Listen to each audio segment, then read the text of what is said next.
Assalamualaikum. Today's video guys, mag-ihaw kami ng tilapia.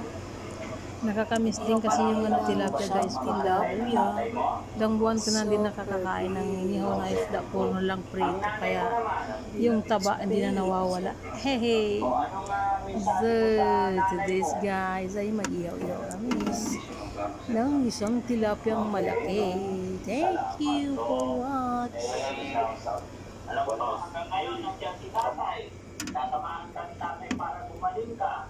Ano ang sasabihin mo kay tatay?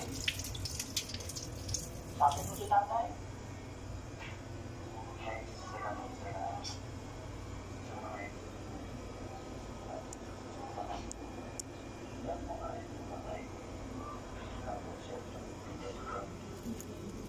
Tuto, ano? Ilang po ba yung tatay mo? Pwede bang sabihin mo kay tatay?